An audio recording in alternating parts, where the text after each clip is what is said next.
Welcome back to my channel. Tonight we're doing an ASMR soft-spoken reading of art history. It's raining outside, but I thought I'd layer a little bit of rain in the background just to add a little bit of a texture while you listen to this lecture. And I'm going to be reading from my favorite art history collection. This is Gardner's Art of the Ages. This is going to be, I believe this is volume 2, and it's the Western perspective. Art history has so many facets, and it's incredibly valuable as a resource, both to understand history and to predict the future of culture and to stay on top of current events. To study anthropology is really a form of power, and it empowers us. It retains our agency, because to learn about culture is to know about the higher arts and to understand what people crave, what people edify, what people even worship to a degree. Culture, especially art and architecture, reflects the appetites of its people and reflects where people want to go and what they respect during a particular age. So the period of art history that we're going to try and cover tonight is the Renaissance in Quattrocento Italy. Quattrocento just means the 400s in Italian. So this chapter begins with a few paintings and a heading called Framing the Era. I also have a little bit of a drink too. I need to open this. I hope this isn't going to be too loud. That might have been too loud, I don't know.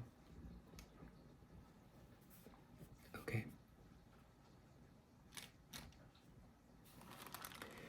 The Medici, Botticelli, and Classical Antiquity. The leading, but by no means the only, center of the Renaissance in 15th century Italy was Florence. And the name above all that has become synonymous with that extraordinary cultural phenomenon is Medici. By early in the Quattrocento, the 400s in Italian, the banker Giovanni de' Medici had established the family fortune. His son Cosimo became a great patron of art and of learning in the broadest sense. Cosimo's grandson Lorenzo, called Il Magnifico, the Magnificent, gathered about him a galaxy of artists and gifted men in all fields, and spent lavishly on buildings, paintings, and sculptures. Indeed, scarcely a single great Florentine Quattrocento architect, painter, sculptor, philosopher, or humanist scholar failed to enjoy Medici patronage. A little bit about the Medici family. The Medicis continue to excite me, even though they are long gone, because there's a rumor that I have Medici blood in my veins. My great aunt told our family that our side of the family derived from the Medicis. It's a thin connection, but still one that I take pride in. The Medicis are really kind of an archetype of the banking family. They made a massive fortune in Florence, and they secured their merchant fortune through investing in art and architecture. We have to remember, art was more than just an expense or an extravagance, but it was a way of investing into a market that held its value. To have a valuable piece of art meant securing legacy wealth, you know? So it's really interesting to read about this. I'm going to skip a little ahead and jump to a heading called Florence. Okay. Because high-level patronage required significant accumulated wealth, those individuals, whether princes or merchants, who had managed to prosper, came to the fore in artistic circles. The best-known Italian Renaissance art patrons were the Medici, the leading bankers of the Republic of Florence.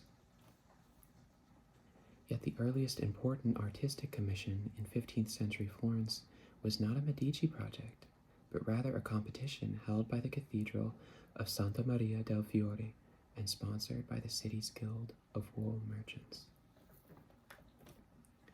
I live very close to Kansas City, and we have a copy of Brunelleschi's Gates to Paradise. And this copy was completed for this cathedral. Here's an illustration. This is not the exact copy, but we have one of these sets of doors in the Nelson Atkins Museum of Art in Kansas City. Only 3 exist in the world, and we're lucky enough to have one of them on display. So let's read about sculpture. A little bit about sculpture from what I know. Quattrocento Italy saw sculpture erupt into a truly three-dimensional field, particularly in relief sculpture. The Greeks perfected three-dimensional sculpture while freestanding, but Renaissance art and architecture saw the combination of three-dimensional elements supplanted into panels or doors or frames. And so this is really the leading idea that Brunelleschi and Ghiberti were bringing to the table. And it makes it really fun and exciting to look at some of their sculptures because they're really feats of engineering on a plastic scale, you know? I have 2 pictures here that they included in the textbook that I think you'll really find interesting. Do you see what I mean? Do you see how the sculptures just slightly poke out of the low relief of the door? These are from 2 different artists for the same competition. This one, is from Filippo Brunelleschi. It's the Sacrifice of Isaac. It's a competition panel for the east doors of the baptistry of San Giovanni, Florence, Italy. It was completed 1401 to 1402. It's gilded bronze, and it's in a museum I can't pronounce. Let's try it. Museo Nazionale del Bargello, Florence. I don't think that was very good, but that's okay. The other one is by Lorenzo Ghiberti, and it's The Sacrifice of Isaac. And this competition, they both stuck to the same theme. It's a competition panel for the east doors of the baptistry of San Giovanni, Florence, Italy, just like Brunelleschi's. And it was also completed in 1402.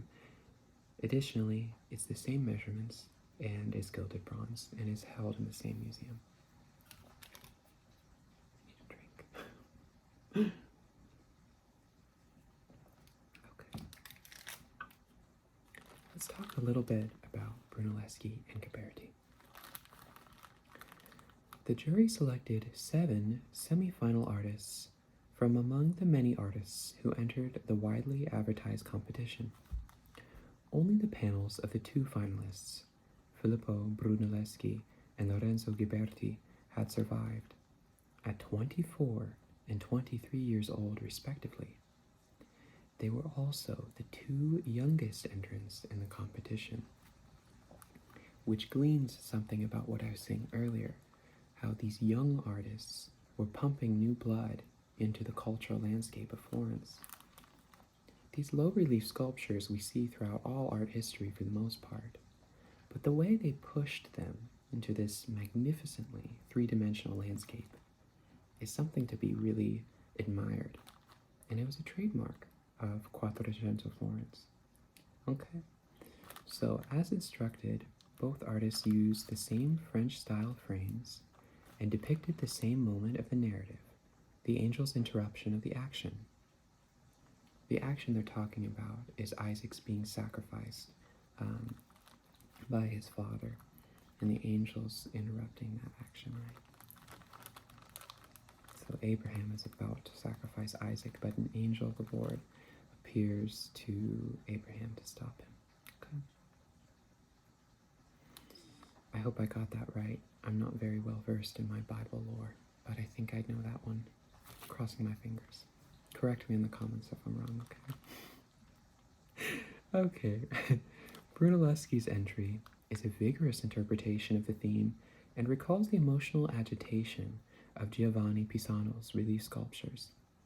Abraham seems suddenly to have summoned the dreadful courage needed to murder his son at God's command. He lunges forward, robes flying, and exposes the terrified Isaac's throat to the knife. That's not really pleasant for an ASMR video, but that's okay.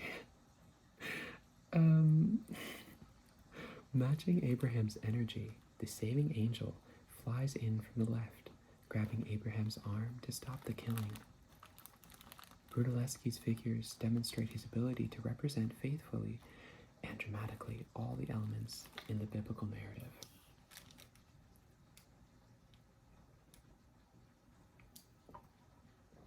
Okay.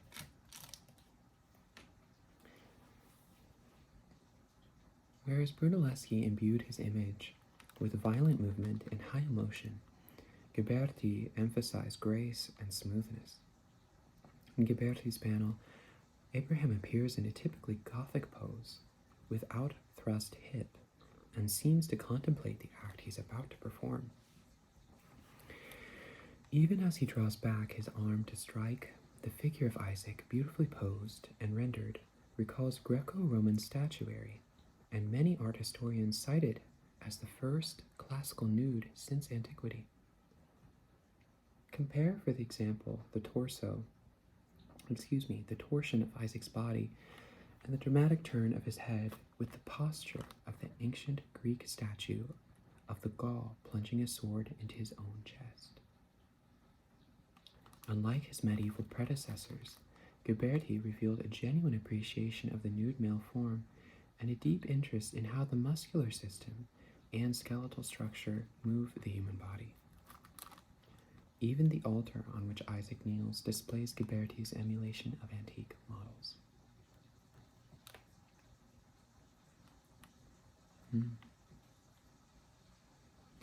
Decorating it are acanthus scrolls of a type that commonly adorned Roman temple friezes in antiquity.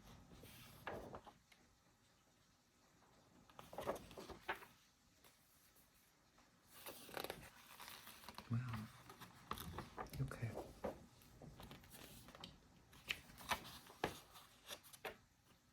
There's some really interesting paragraphs on Donatello, on his Saint Mark, which is a statue in a niche on the south side of Saint Michel, Florence, Italy.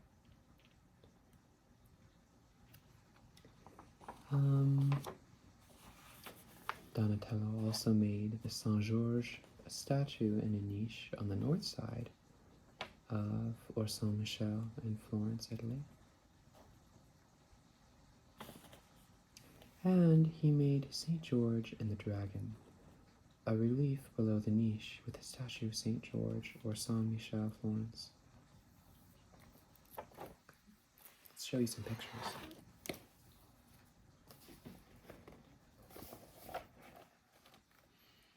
Here's St. George and the Dragon.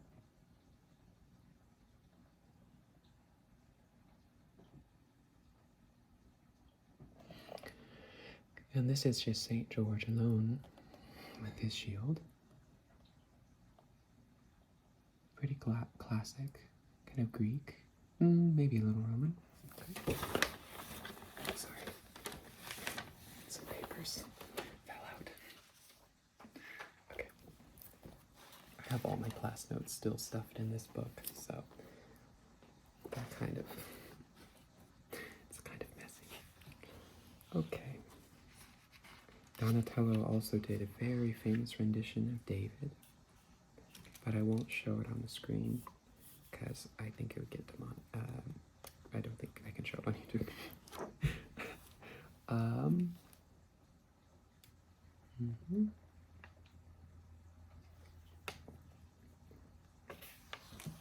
Let's see here. Let's jump to painting. Right. Here's a little bit on painting. In Quattrocento Italy, humanism and the celebration of classical artistic values also largely determined the character of panel and mural painting. The new Renaissance style did not, however, immediately display all vestiges of the late Gothic style. Excuse me, it did not immediately displace all vestiges of the late Gothic style. In particular, the international Gothic style, popular in Italy in the 14th century, persisted well into the 15th century. We have to remember that the International Gothic style, while it's named the International Gothic style, originated in France. Okay.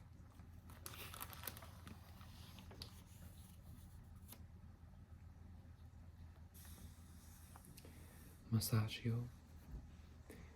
Masaccio, in stark contrast to Gentile, the artist who personifies the innovative spirit of early 15th century Florentine painting was Tommaso di Ser Giovanni di Monet Casai, known as Masaccio. Although his presumed teacher, guys, I'm not fluent in Italian, Masolino da Panigale, had worked in the International Gothic mode, Masaccio broke sharply from the normal practice of imitating his master's style. He moved suddenly, within the short span of 6 years, into unexplored territory. Most art historians recognize no other painter in history to have contributed so much to the development of a new style as quickly as Masaccio, whose untimely death at age 27 cut short his brilliant career. Masaccio was the artistic descendant of Giotto, whose calm, monumental style he carried further by introducing a whole new repertoire of representational devices that generations of Renaissance painters later studied and developed.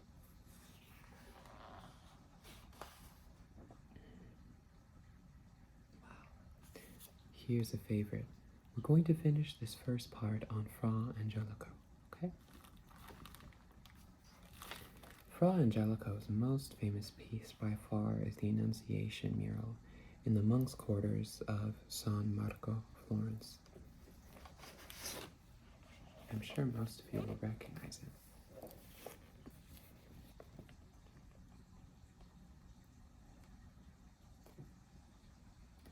Brilliant use of perspective. Very pleasing on the eye, very calm. And you could dissect this piece for hours. I remember an old art teacher did do that. We spent 2 hours looking through all the invisible lines of this masterpiece. I could tell you all about it, but I'd need a bigger, a bigger painting. This one's too small on the print. So many invisible sight lines. So much to unpack. Really well done. But this isn't really a profound thing about this piece, but it's something I've always enjoyed from a young age, and it's the different colors on the wings of the angel. I love the color combination. I always have. It's a sort of maroon with a robin's egg green blue and this wonderful sort of butterscotch yellow. Really satisfying. And then it kind of, the maroon bleeds into this dark chocolate almost espresso type color, right? And then it goes right back to that eggshell. Really pretty. Okay, so let's talk about Fra Angelico. For many other Quattrocento Italian artists, humanist concerns were not a primary consideration. The art of Fra Angelico focused on serving the Roman Catholic Church. In the late 1430s, the abbot of the Dominican monastery of San Marco in Florence asked Fra Angelico to produce a series of frescoes for the order's Florentine compound.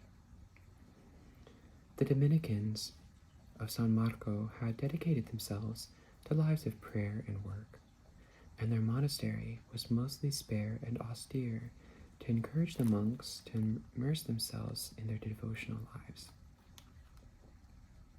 Fra Angelico's Annunciation appears at the top of the stairs leading to the friars' sleeping cells. Appropriately, Fra Angelico presented the scene of the Virgin Mary and the Archangel Gabriel with simplicity and serenity. The two figures appear in a plain loggia resembling the portico of San Marco's cloister, and the artist painted all the fresco elements with a pristine clarity. The figures do not cast shadows, however, although Fra Angelico constructed the loggia according to the rule of Renaissance perspectives, but with too few columns to support the vaults. It's funny. The unnatural lighting removes the sacred event from the everyday world. It's as if the subjects are glowing from within. Underscoring the devotional function of the image, Fra Angelico included a small inscription at the base of the fresco, admonishing the friars, quote, "As you venerate, while passing before it, this figure of the intact Virgin, beware lest you omit to say a Hail Mary." Like most of Fra Angelico's paintings, Annunciation, with its simplicity and directness, still has an almost universal appeal and fully reflects the artist's simple, humble character. I like that a lot. Even for non-religious folk, I think paintings like this can bring peace and serenity. Okay. It'll take an age if I try and upload an hour-long video onto YouTube. So what I'm going to do is I'm going to film several parts and upload them. But I hope 23 minutes or so was long enough for you to take a nap or maybe start going to sleep. One of my favorite things to do is to line up several ASMR videos while I go to bed.